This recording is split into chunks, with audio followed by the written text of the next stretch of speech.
eu me chamo Douglas, eu tenho 31 anos, venho de Cafelândia. Eu participo na Arquidiocese de Cascavel do Ministério da Pregação, junto com a minha esposa, Dani, que está ali.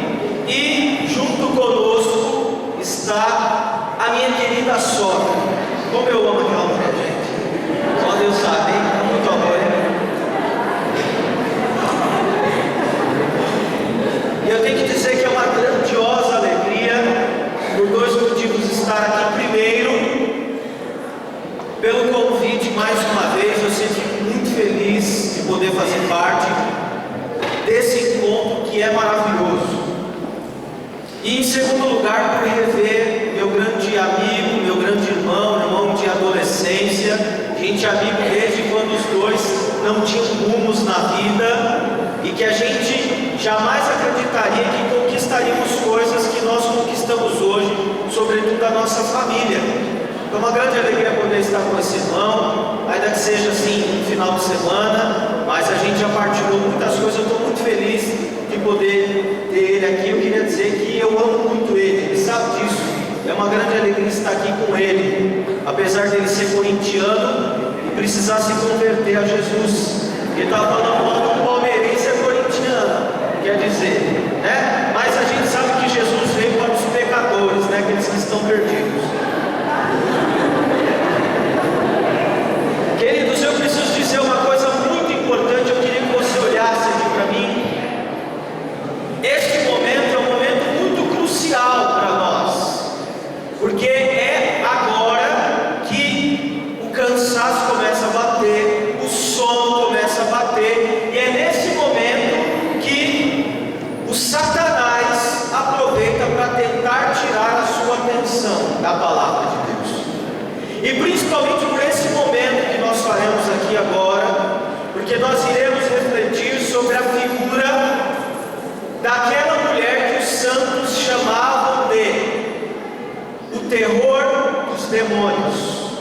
Nós queremos falar aqui de uma pessoa que, quando nós falamos, e a palavra de Deus nos atesta isso, o inferno treme. Nós vamos falar sobre Nossa Senhora, sobre a Virgem Maria. Eu gostaria que você prestasse toda a atenção aqui, irmão, porque o inimigo vai fazer de tudo para tirar a sua atenção desta pregação.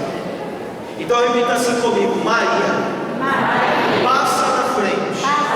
Mais uma vez: Maria, passa na frente. Amém.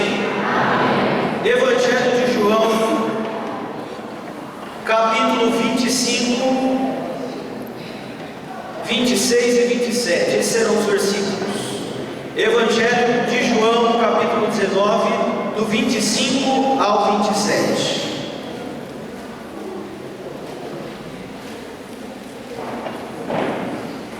Como o Miltinho já deu a dica na outra pregação, não vou precisar dizer nada. Você que não trouxe a Bíblia, cala a boca, presta atenção. E você que está encalhado, né, irmão, e está pedindo para Deus aí, se você não teve essa sacada depois da dica dele na pregação, e está sentado aí no banco solitário, tendo alguém solteiro aqui de Jesus, né? Não é para você tirar proveito não, tá? Para pensar com a cabeça de Deus, que Deus quer alguém para completar a sua vida, tá? Não é com a cabeça do mundo não. Se você não pegou a dica do cara, sinto muito, irmão. Não vai ser nesse Shekinah, você vai desencalhar, fazer o quê? Mas minha esposa orou, Deus mandou na vida dela para desencalhar. Quem sabe um dia alguém manda ela ficar brava quando eu falo isso daí. É bobeira, não tem nada disso não. Deus nos uniu, né? Para formarmos um só, minha querida esposa. Te amo tanto, eu estou feliz de você estar aqui.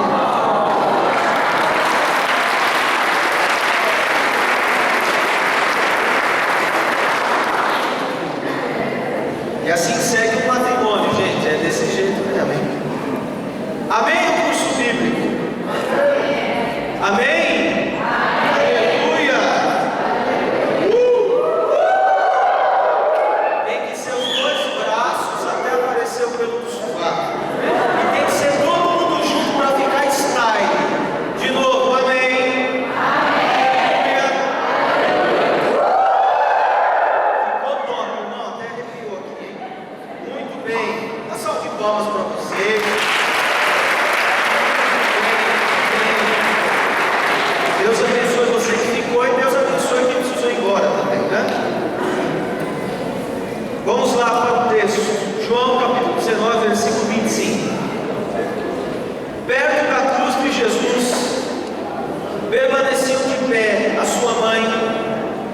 a irmã de sua mãe, Maria, mulher de Cleofas, e Maria Madalena. Jesus então, vendo a mãe e perto dela o discípulo a quem amava, disse à mãe: mulher, eis teu filho. Depois disse ao discípulo: eis tua mãe. E a partir desta hora o discípulo a recebeu em sua casa. Não fecha a Bíblia não. Abre lá em Gênesis capítulo 3, versículo 15. Gênesis capítulo 3, versículo 15. Primeiro livro da Bíblia, fica fácil de achar. Gênesis capítulo 3, versículo 15.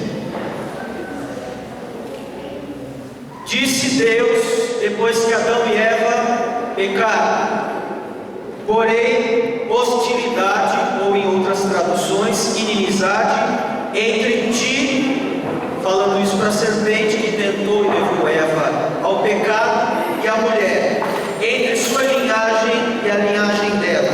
Ela te esmagará a cabeça e tu lhe ferirás o calcanhar. Não fecha a Bíblia não, abre lá no último livro da Bíblia, Apocalipse capítulo 12, versículo 1.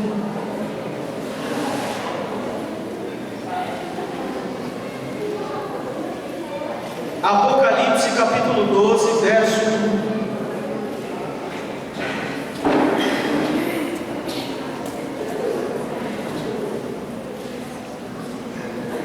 1. Um sinal grandioso apareceu no céu, uma mulher vestida com o sol, tendo a lua sobre os pés e sobre a cabeça uma coroa de 12 estrelas. Volta lá comigo no Evangelho de João agora, capítulo 19, versículo 25, onde nós começamos. E aqui nós iniciaremos a nossa reflexão, e você vai entender o que eu li esses três textos aqui, vai ficar claro agora. João capítulo 19, versículo 25. Nós estamos diante de um momento derradeiro da vida e do ministério de Jesus. Jesus está quase morrendo. Jesus está agonizando. Veja, foram 3 horas no madeiro, na cruz. Jesus morre no momento em que ele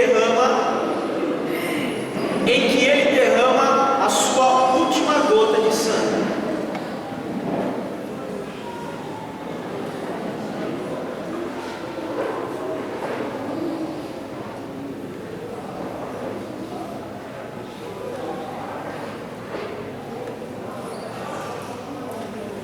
Acontece, tá?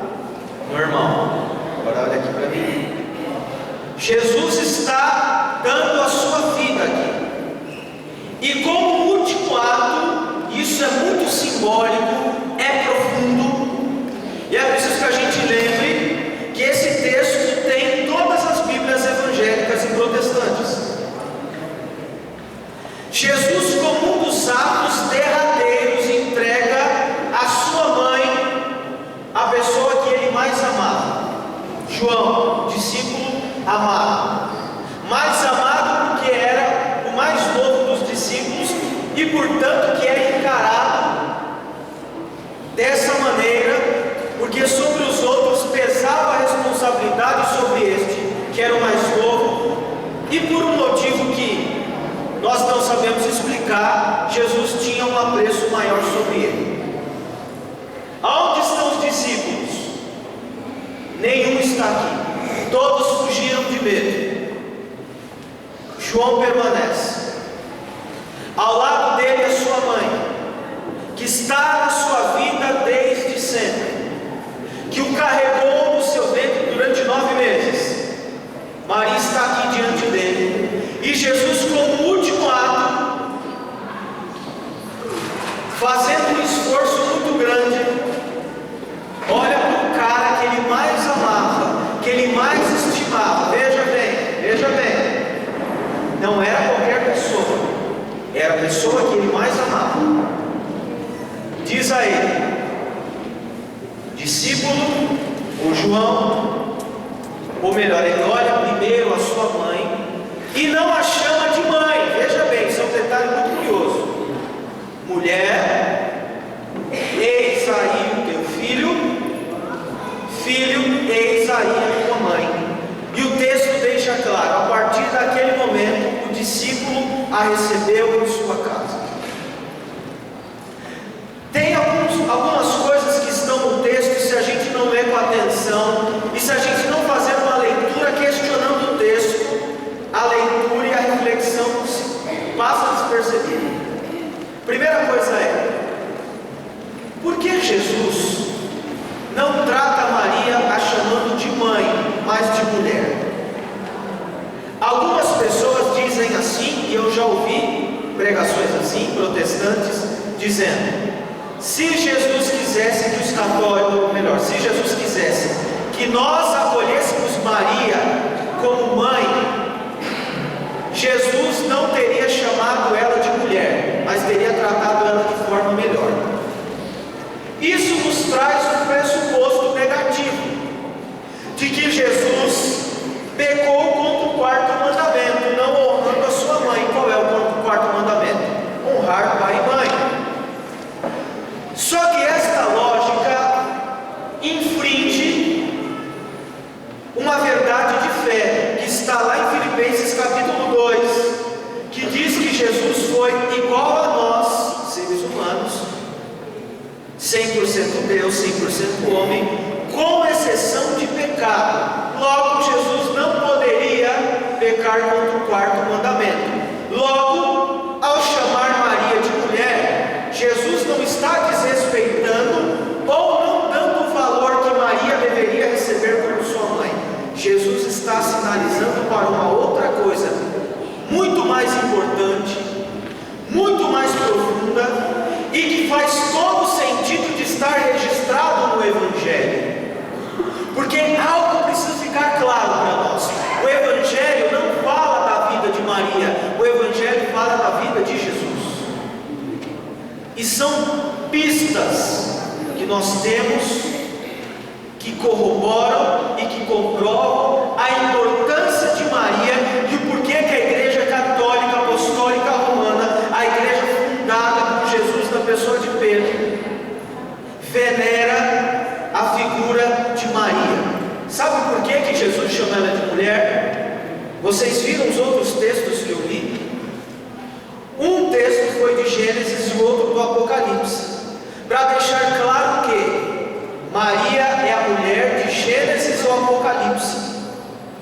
Maria, na teologia, na passagem que nós lemos de Gênesis, que diz, Deus dizendo, prometendo, porque o homem tinha pecado, e Deus diz: eu vou reverter esta história. O homem pecou, o homem errou, o homem se afastou, mas eu tenho um plano de salvação, e eu vou reverter esta situação. Como? Colocarei inimizade entre a serpente e a descendência da mulher. Que mulher? Eva. O que significa Eva em hebraico? Mulher dos viventes. Ou melhor, desculpa, mãe dos viventes. Eva, a pessoa de Eva, representa a mãe da humanidade, porque representa a primeira mulher a pisar nesta terra. Deus então disse, e a gente chama na teologia isso de proto-evangelho. O que é proto-evangelho? O primeiro anúncio que Deus faz do evangelho foi lá em Gênesis capítulo 3, versículo 15. Colocarei inimizade entre a serpente, ou seja, Satanás, o anjo caído, o anjo rebelde, o anjo que se rebelou contra Deus e que foi expulso do céu por São Miguel arcanjo. Deus colocaria inimizade entre a descendência da serpente e a descendência da mulher, Eva. Por que Jesus chama Maria de mulher? Para dizer o seguinte: antes de eu morrer, antes de eu voltar para o Pai, eu preciso deixar uma coisa clara aqui para vocês. A mulher que meu pai prometeu que esmagaria a cabeça da serpente é esta mulher que eu escolhi como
Satanás que nos faz questionar ou ter medo de venerar Maria com medo de se afastar de Jesus.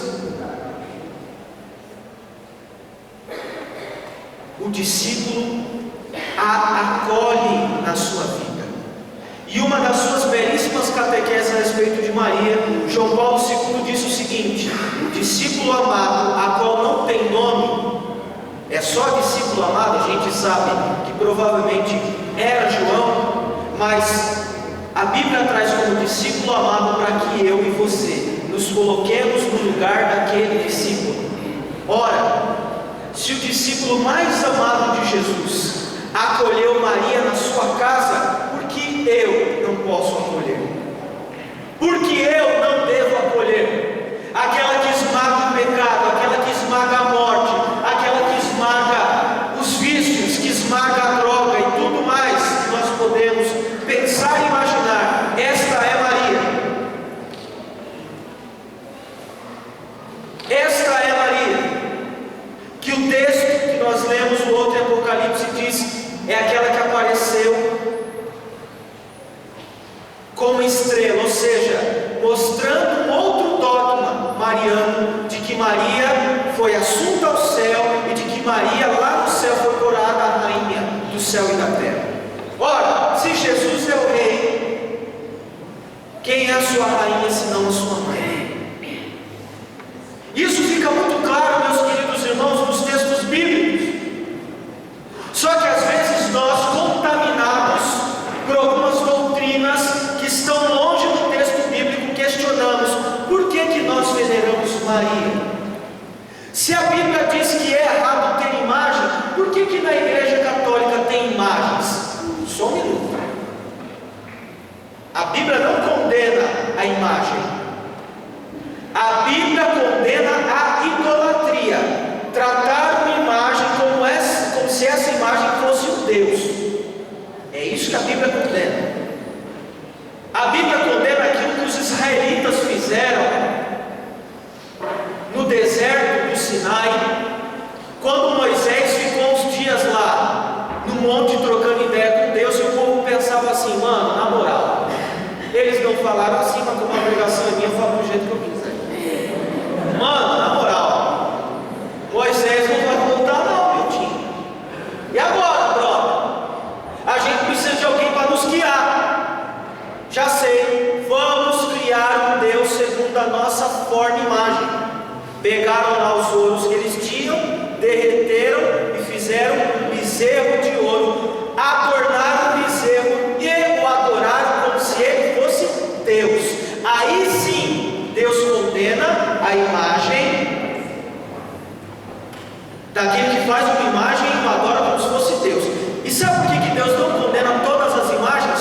Dois motivos. Quando o povo no deserto foi picado por uma serpente, o que Deus falou para fazer?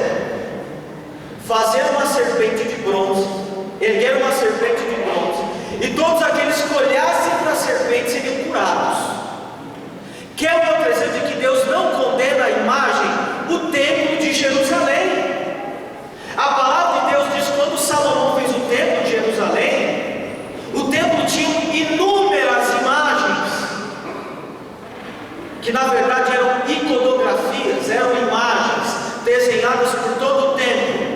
Que é um outro exemplo do porquê que Deus não condena o uso de imagem, a não ser que a imagem seja usada para idolatria, para ser tratada como se fosse Deus. Ora, as tábuas da lei, os 10 mandamentos, ficavam aonde? Vocês lembram? Como que era o nome da caixa lá que eles estavam, irmão?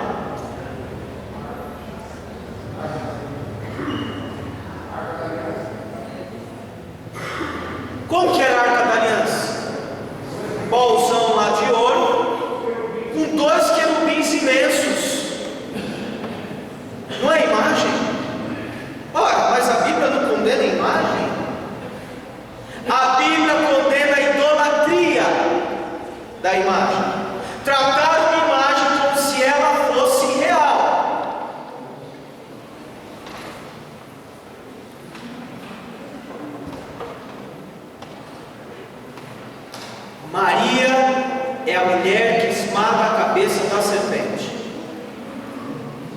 E tudo aquilo que a igreja faz é perpetuar no mundo, através dos séculos, dos milênios, aquilo que o seu Senhor, a voz do seu Senhor, porque aquilo que a igreja prega não é a pregação dela, mas é a pregação do reino, é a pregação que recebeu do seu mestre e que sucessivamente, através dos seus apóstolos, dos seus papas, desde Pedro até Francisco, vai pelos anos, pelos séculos, defendendo os valores e a mensagem do reino de Deus. A igreja faz aquilo que o próprio Deus começou. Por que nós veneramos Maria? Por que nós respeitamos Maria? Porque nós aprendemos do próprio Deus. Onde que a devoção a Maria começou? Gente, começou no coração de Deus, em primeiro lugar. Quando Deus lá atrás, veja bem, Gênesis capítulo 3, Deus já tinha na cabeça dele. É claro, Deus está na eternidade, quem está no tempo somos nós. Não existe tempo onde Deus está, então para nós compreender isso é um pouco confuso. Mas imagina que, capítulo 3 do livro de Gênesis, Deus já tinha desenhadinho tudo que ele ia fazer para que o homem voltasse ao coração dele. Maria teve um papel importantíssimo. Você já parou para pensar alguma vez que Jesus poderia ter vindo ao mundo? Eu sempre digo isso. Jesus poderia ter vindo ao mundo no estalos de dedos, mas Deus escolheu uma mulher para ser a mãe dele. Isso implica algumas coisas, presta atenção aqui. Isso é doutrina da igreja, isso aqui é catequese da igreja, e a gente precisa ter isso de cor e salteado, para não cair na valela desse povo aí, que abre igreja do lado de porta de bar, que continua aparecendo um boteco, e que diz que a gente é tudo idólatra, tudo adorador de Maria. Ele está falando aqui de uma igreja que tem 2000 anos de história. A gente não está falando da sua igrejinha, dizer, tem 10 anos aí que você inventou, não sei de onde fundar.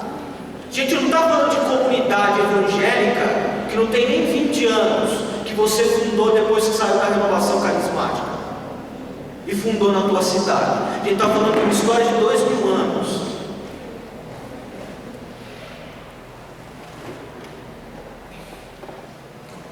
Se Deus escolhe uma mulher para trazer o seu filho ao mundo, obrigatoriamente Deus tinha que cumprir algumas coisas. Primeiro, essa mulher tinha que nascer sem pecado original. Por quê? Se Deus escolhe uma mulher que tem mancha do pecado, Jesus nasceria com pecado. Jesus tinha pecado? Sim ou não, minha gente? Vamos acordar, vamos fazer barulho para o inferno inteiro tremer, amém? Aleluia! Fogo do capeta. Você tem que pensar assim: todo dia o diabo quer destruir a tua vida. Todo dia ele não dorme, porque ele quer destruir a tua vida, ele quer destruir a tua família. Então, já que a gente está reunido aqui, e a gente não tem a menor estima por ele, a gente tem ódio, e por ele pode ter ódio, tá bom? Com Satanás não tem perdão, não tem amor não, tem que ter ódio. Só como que a gente faz? É mandando fogo, irmão, é orando, é tomando posse da palavra, é fazer ele sofrer. Então imagina, você está com um chicote na mão e ele está apanhando, gostoso. Imaginou? Então bate no Satanás, irmão. Aleluia. Colocaram a pinga aqui, né, do pregador aqui. Onde que está a pinga? Já tomei um like aqui. Logo, Maria tinha que nascer sem pecado original. Um dogma de fé, uma verdade de fé. Maria foi concebida sem pecado original. Maria foi preservada da mancha do pecado original. Daí a gente vê nessas igrejas pregam assim, né? Porque Deus é o Deus do impossível, Ele faz milagres, para Deus tudo é possível. Realmente a palavra de Deus diz, Lucas capítulo 1, versículo 37, para Deus nada é impossível. Mas aí quando você senta com a bênção dessa para falar assim, Maria não tinha pecado, ele fala assim, impossível. Oxe! Para Deus nada é impossível. Se Ele escolheu uma mulher para ser a mãe do filho dele, você acha que Ele não poderia criar essa mulher sem pecado?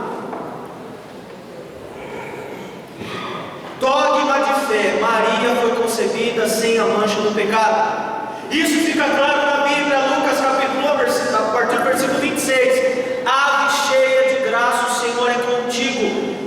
E depois a sua prima Isabel, lá a partir do versículo 39 do capítulo 1 de Lucas, vai dizer assim: bendita és tu entre as mulheres e bendito é o fruto do teu ventre. E eu não sei se você prestou atenção, mas as passagens bíblicas que eu citei aqui, a gente reza o quê? Ave Maria. Sabia, meu irmão, que a oração da Ave Maria é bíblica? Não foi a igreja que inventou, está na Bíblia. A primeira parte é o anjo que diz para ela: ave cheia de graça, o Senhor é convosco. A outra parte, Isabel diz para ela: bendita sois vós entre as mulheres, bendito é o fruto do teu ventre. A outra parte final é uma junção das duas partes. E aí sim a igreja fez, ou seja, ave cheia de graça, o Senhor é convosco, bendito sois vós entre as mulheres, bendito é o fruto do vosso ventre, Jesus. Santa Maria, porque ela é santa, ok? Na primeira parte diz que ela é ave cheia de graça. Santa Maria, mãe de Deus. Por quê? Isabel diz que ela é a mãe de Deus e que ela não, de onde vem a honra de receber a mãe do meu Senhor, logo é uma consequência da oração bíblica.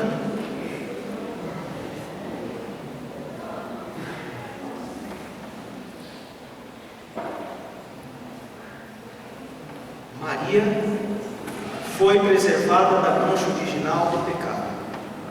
Por quê? Porque ela ave cheia de graça, o Senhor é convosco. Sabe o que isso significa? Os santos diziam assim, resumindo: Deus encontrou, e o anjo diz isso para ela, quando ela questiona: peraí, eu não estou entendendo o que você está me dizendo, explica melhor. Maria, é o seguinte, que o anjo chegou de forma toda pomposa. Tá bom, você vai direto, você encontrou graça diante de Deus, é isso? Você sabe o que é encontrar graça diante de Deus, irmão? Nós não encontramos graça diante de Deus. A graça que recai sobre nós hoje é fruto do amor de Deus, de Jesus por nós. A graça que recai sobre nós hoje é fruto da cruz, do sacrifício de Jesus. Porque diante de nós aqui, todos nós, nenhum encontra graça diante de Deus. É pela misericórdia e pelo amor de Jesus. Maria não. Antes de Jesus morrer, Maria já tinha encontrado graça diante de Deus. Por quê? Maria foi escolhida. Então, onde começou a devoção? Começou no coração de Deus. Deus escolheu ela de todas as mulheres. Para e pensa, minha gente. A gente precisa refletir, isso é tremendo, cara. Isabel disse para ela: bendita és tu entre as mulheres. Você sabe o que isso significa, irmão? De todas as mulheres, de todos os tempos que já existiam e que vão existir, você foi escolhida entre todas elas. Gente do céu, quantas mulheres será que já existiram e que existem hoje? Junta com as que existem hoje, que estão vivas, as que viveram, sei lá, durante todo o tempo. É mulher demais, hein? Que é mulher, imagina um monte de mulher falando, gente. Meu Deus do céu. Eu tiro assim, porque quando minha esposa e minha sogra falam tudo ao mesmo tempo assim, eu fico desesperado. Eu falei: é Apocalipse que vai começar. Calma, um de cada vez. Então quer dizer, quando você está dirigindo, então escuta as duas falando. Meu Deus do céu. Fala: gente, eu vou parar aqui no posto, alguém assume aqui, porque não dá para mim não. Agora imagina todas as mulheres juntas. Maria de todas foi escolhida por Deus. E não foi escolhida só por Deus, não. Foi escolhida pelo próprio Jesus, porque Jesus estava junto com Deus lá no Gênesis, quando criou. Quando o homem pecou, o Pai, Filho e Espírito Santo estava. Presta atenção aqui em mim, por favor. Jesus escolheu ter uma mãe. Cara, isso é fabuloso. De novo, Jesus poderia ter nascido num estralo de dedos. Jesus escolheu ter uma mãe e ficar 9 meses dentro do ventre dela. Escolheu ter uma mãe para ser amamentado por ela. Já parou para pensar? Jesus bebeu o leite materno de Maria. Maria estava lá quando Jesus disse a primeira palavra, quando Jesus engatinhou, quando Jesus tinha cólica. Quem andava de um lado para o outro era quem? Maria. Minha gente, quanto que nós podemos aprender com Maria, se nós queremos amar verdadeiramente Jesus? Quer aprender a amar Jesus de verdade? A gente precisa olhar para Maria. Sabe por quê? Porque o jeito de Jesus era o jeito de Maria. Já parou para pensar? José era o pai adotivo de Jesus. Maria ficou grávida pela ação do Espírito Santo. Eu vou chegar no Espírito Santo daqui a pouco. Mas Maria era esposa do Espírito Santo, hein? Agora você imagina o que o Espírito Santo faz quando clamamos por Ele e Ele chega num coração que ama a sua esposa. O estrago, no melhor sentido da palavra, que Ele faz. Agora presta atenção em mim aqui. O olhar de Jesus era o olhar de Maria. O jeito de Jesus falar era o jeito de falar de Maria. E é engraçado, enquanto o Milton pregava, fazia a primeira pregação e falava do filho da viúva de Naim, Jesus realizou a segunda ressurreição bíblica, porque Jesus ao todo ressuscitou 3 pessoas: a filha de Jairo, o filho da viúva de Naim e Lázaro. O filho da viúva de Naim, que o Milton pregou, ele sentiu compaixão e realizou um milagre sem a filha, sem a mulher pedir. Ele fez o que ele quis. O texto diz o que? Ele sentiu compaixão. Você sabia que a compaixão de Jesus ele aprendeu com quem? Com Maria. E eu provo isso da Bíblia. João capítulo 2, bodas de Caná. A festa lá estava bombando, acabou o vinho. O texto diz: Maria sentiu compaixão, se compadeceu dos noivos e pediu para Jesus realizar o milagre. Jesus realizou o milagre meio contragosto e sempre tratando Maria de mulher. João capítulo 2 ele chama ela de mulher também, sempre para deixar claro: essa mulher aqui, como os nordestinos falam, essa mulher aqui é a mulher porreta. Essa aqui que Gênesis falou que esmagar a cabeça do Satanás, essa aqui que está ao meu lado, essa baixinha aqui, ó. Mulher, mas o que eu tenho a ver? Não chegou a minha hora. Jesus realiza o primeiro milagre porque Maria se compadece. Jesus aprendeu a se compadecer também porque aprendeu com a sua mãe. Já parou para pensar que quem pegou na mão de Jesus para escrever, a ensinar a primeira vez era Maria? Meu Deus, gente. Você já parou para pensar que a vida pública de Jesus durou dos 30 aos 34, 33 anos? Do 0 aos 30, Jesus ficou ao lado de quem?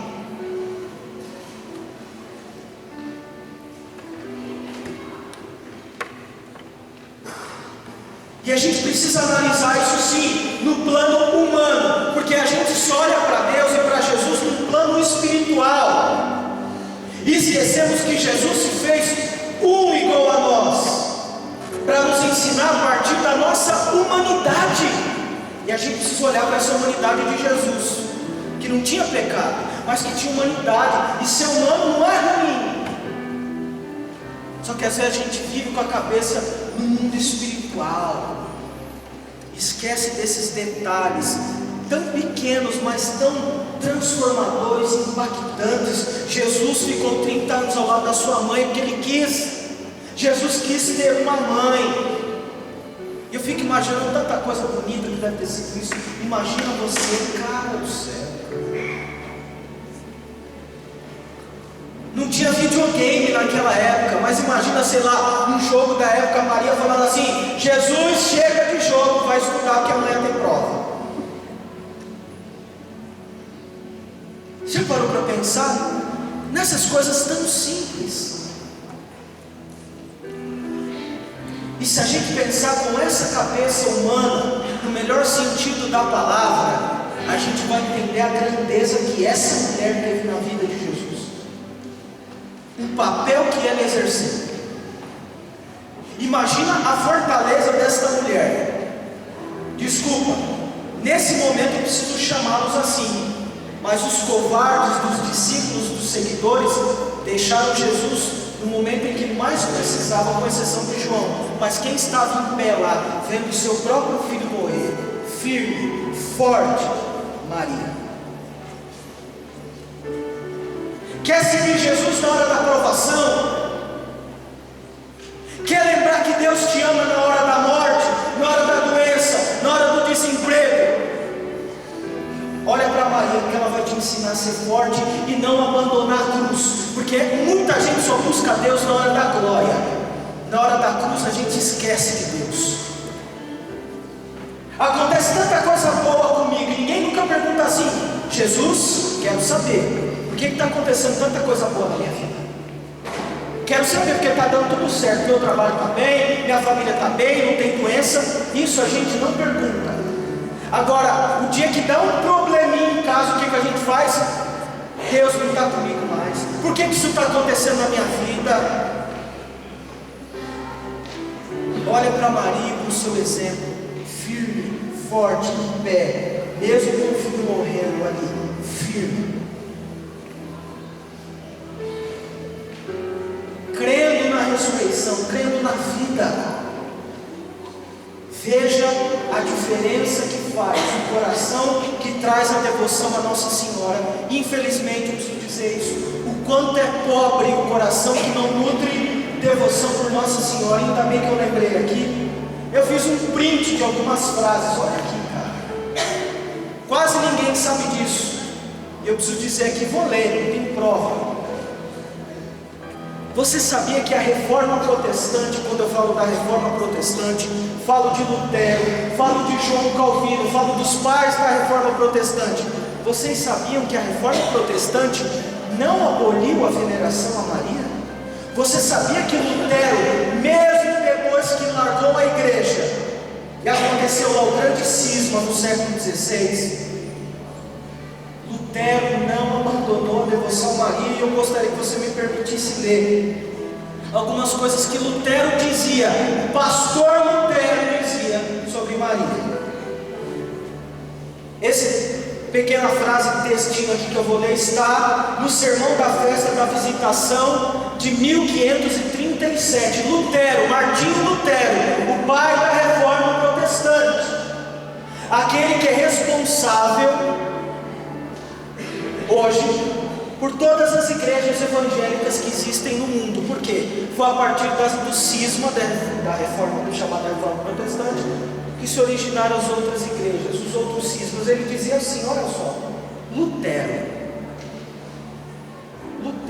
se você falar para o seu amigo evangélico que te chama de idólatra lá no trabalho, pergunta para ele se ele sabia que Lutero também venerava Maria, para ver o que ele vai dizer. Porque para os evangélicos e protestantes, ele é um herói. Só que poucos sabem o que ele dizia a respeito de Maria. Olha só, Maria é a mulher mais elevada e a pedra preciosa mais nobre no cristianismo depois de Cristo. Ela é a nobreza, a sabedoria e a santidade personificadas. Não estou lendo nenhuma frase de São Francisco de Assis, de Santa Teresinha do Menino Jesus. Estou lendo Martinho Lutero falando de Maria. Nós, e aqui está em caixa alta, em negrito, não poderemos jamais honrá-la o bastante. Contudo, a honra e os louvores devem ser dados de tal forma que não ferem a Cristo nem as Escrituras. Se vocês me permitem, agora eu gostaria de ler rapidamente aqui uma frase de um outro reformador, João Calvino, que também é um herói dos protestantes e evangélicos, falando de Maria. Olha só, isso aqui foi tirado dos sermões sobre Mateus, no ano de 1562. João Calvino diz: houve certas pessoas que quiseram sugerir, a partir da passagem que diz que Jesus tinha mais irmãos, que a Virgem Maria teve outros filhos além do Filho de Deus, e que José se relacionou intimamente com ela depois, o que não faria mais Maria Santa, antes, durante e depois, que é o que a igreja defende. Mas tem alguns evangélicos que dizem que depois que Maria teve relações com José, o que faria com que ela não fosse mais santa. Mas João Calvino está dizendo. Irmão, a gente está gravando, isso daqui depois eu vou mandar para a galera, eu quero que vocês mandem para todo mundo. Aquela tia sua evangélica, ela me desculpe agora se ela estiver assistindo aqui, chata, que fica pegando teu pé no almoço de domingo. João Calvino, cara. Olha isso. Posso continuar lendo? Sim ou não, minha gente? Sim! Isso aí, vamos atazanar Satanás. Porque isso aqui não quer que a gente saiba. E que José se relacionou intimamente com ela depois. Mas que estupidez, diz João Calvino. O escritor do Evangelho não teve a intenção de registrar o que aconteceu depois. Ele simplesmente quis deixar bem clara a obediência de José. Ele, portanto, nunca habitou com ela, nem compartilhou de sua companhia. Além disso, nosso Senhor Jesus Cristo é chamado o primogênito. Isso não é porque houve um segundo ou terceiro filho, mas porque o escritor do Evangelho está destacando sua precedência. Dois pais da Reforma Protestantes que veneravam Maria e que amavam Maria, mesmo saindo da Igreja Católica, mais do que muitos de nós que estamos dentro da igreja, e que às vezes a gente pergunta, mas por que a gente tem que amar Maria? Primeiro, porque a pessoa que você diz que mais ama, Jesus de Nazaré, amou-a. Porque aquele que você disse que ama, entregou ela para o cara que ele mais amava e disse assim: cuida da minha mãe. Ora, se o cara que mais amava Maria acolheu ela na casa dele, por que eu não posso acolher? Em terceiro lugar, Maria foi escolhida como esposa do Espírito Santo. Essa mulher que nós estamos falando aqui foi a primeira que foi batizada no Espírito Santo. Cara, isso é muito louco, gente. Eu não sei, eu piro. Hoje à tarde a gente estava em casa, lá na casa da minha sogra, partilhando, rezando, estudando a palavra, fazendo umas exegeses bíblicas, estudos bíblicos, e a gente pira assim. A gente para de estudar, levanta os braços e começa a agradecer, porque o negócio é muito louco, velho. O Espírito Santo escolheu Maria para ser sua esposa. Cara, eu tenho muito louco isso aqui. Agora veja bem, se o pai escolheu ela para ser a mãe do filho dele, e escolheu entre todas as mulheres, se o filho escolheu ter uma mãe e fez questão de ficar 30 anos do lado dela, e só 3 conosco, curando e libertando, e 3, o Espírito Santo escolheu ela como esposa, você acha mesmo que nós, enquanto católicos, podemos ficar indiferentes com a mãe de Jesus? Você acha mesmo, irmão, depois de tudo isso que eu acabei de dizer para você, que Maria foi uma mulher qualquer?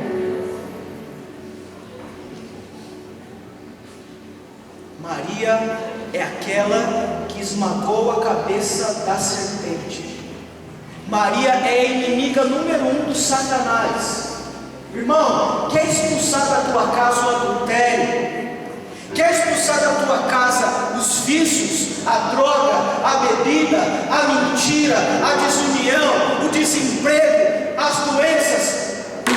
Desculpe que eu vou dizer assim: enfia a Maria na tua casa.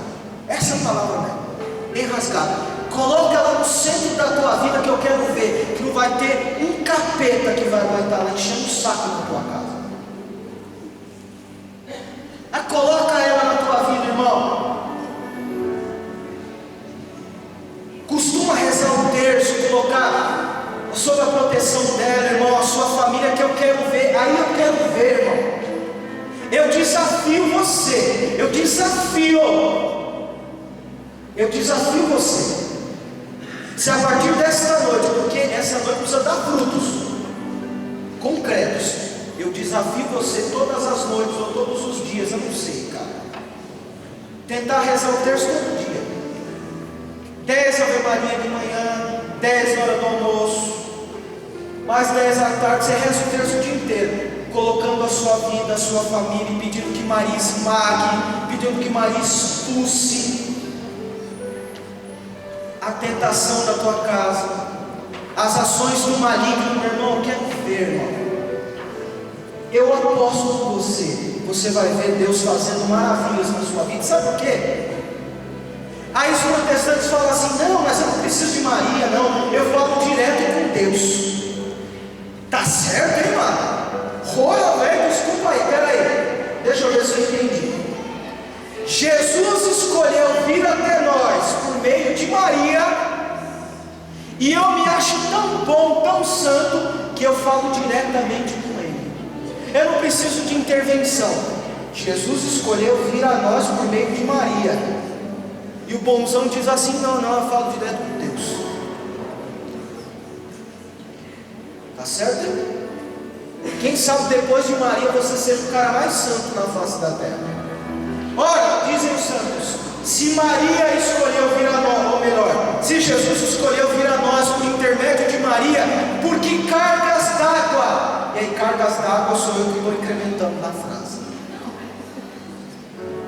Por que raios eu não posso chegar em Jesus por meio dela? Se Maria fez Jesus antecipar um milagre que não estava previsto enquanto estava aqui, isso que é um bacana, louco de tudo. Se Maria fez Jesus antecipar um milagre nas bodas de Caná que não estava previsto, e a gente crê que Maria está no céu, por quê? O salário do pecado é a morte.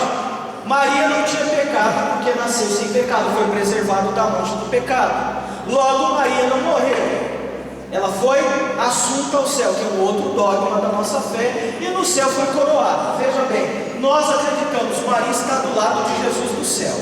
Se aqui em vida, nesta vida terrena, Maria fez Jesus antecipar milagre, você acha mesmo que eu não vou pedir para Maria, para Jesus antecipar umas paradas na minha vida, irmão?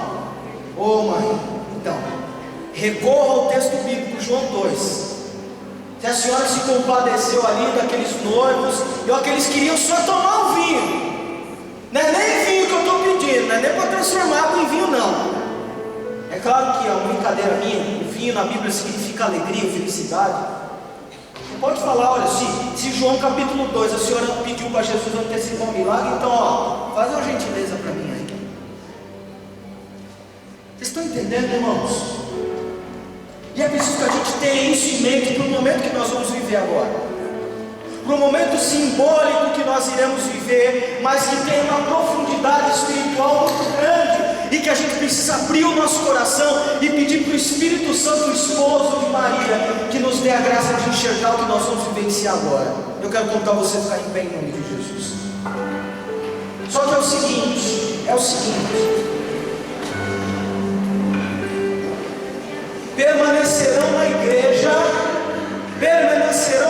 os que querem vivenciar verdadeiramente este momento. Ficarão nesta igreja aqueles que acreditam sim que Maria é aquela que intercede por nós, que está no céu. Você acredita nisso, irmão? Sim ou não? Sim. Você acredita no que a palavra de Deus nos ensina, que Maria foi escolhida sem pecado, que ela é a mãe de Jesus, esposa do Espírito Santo? Se você crê, erga os seus dois braços e repita assim comigo: Jesus. Jesus. Pelo poder da sua palavra, e a partir do seu ensinamento bíblico, eu aceito e eu recebo Maria como a minha mãe, assim como o discípulo que o Senhor mais amou. Eu a recebo agora na minha vida, eu a recebo agora na minha família. Virgem Maria, eu me consagro a ti, tudo que sou, tudo que tenho, tudo que terei, eu me consagro à sua proteção, e rogo a ti, Virgem, esmaga, destrói, extermina todas as obras do inferno na minha história. esmaga e extermina.